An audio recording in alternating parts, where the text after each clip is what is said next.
శ్రీమతి లత గారి ఆధ్వర్యంలో జూన్ 15-16వ తారీఖుల్లో గానగాపురం యాత్ర మధుకరి సేవ సంప్రదించండి.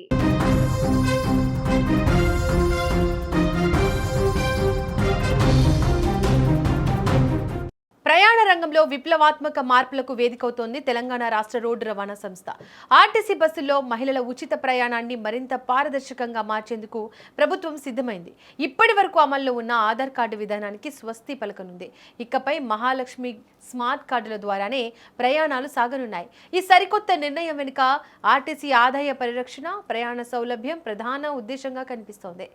రాష్ట్ర వ్యాప్తంగా ఆర్టీసీ బస్సుల్లో మహిళా ప్రయాణికుల సంఖ్య భారీగా పెరిగింది. అయితే ఇతర రాష్ట్రాల నుంచి వచ్చిన వారు నకిలీ ఆధార్ కార్డులతో ఈ పథకాన్ని వాడుకుంటున్నట్లు అధికారుల దృష్టికి వచ్చింది. దీనివల్ల ఆర్టీసీకి భారీగా ఆదాయ గండి పడుతోంది.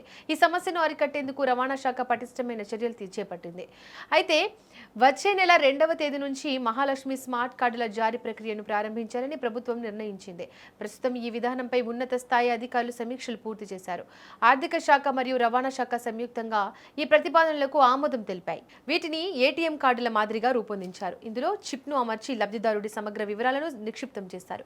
కార్డుపై లబ్ధిదారుడు ఫోటో, పేరు మరియు క్యూఆర్ కోడ్ ఉంటాయి.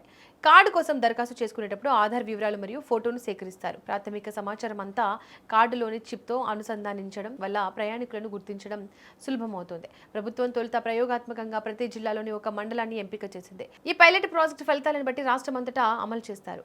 కార్డుల జారీ ప్రక్రియ మరియు దరఖాస్తు విధానంపై పూర్తి వివరాలను ఆర్టీసీ అధికారిక వెబ్సైట్లో త్వరలో పొందుపరుస్తారు. ప్రయాణికులు తమకు దగ్గరలో ఉన్న కేంద్రాల వివరాలను ఆన్లైన్ ద్వారా తెలుసుకోవచ్చు. వరంగల్ వంటి ప్రాంతాల్లో ఏటా కోట్ల మంది మహిళలు ఉచిత ప్రయాణాన్ని ఆస్వాదిస్తున్నారు.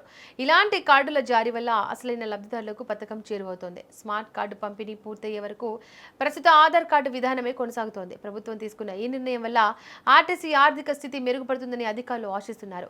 నకిలీలను అడ్డుకోవడంతో పాటు ప్రయాణికులకు కూడా ఇది ఎంతో సులభతరంగా మారుతోంది. ప్రయాణ అనుభవాన్ని మెరుగుపరచడమే లక్ష్యంగా ఆర్టీసీ ఈ సరికొత్త సాంకేతిక అడుగు వేస్తోంది.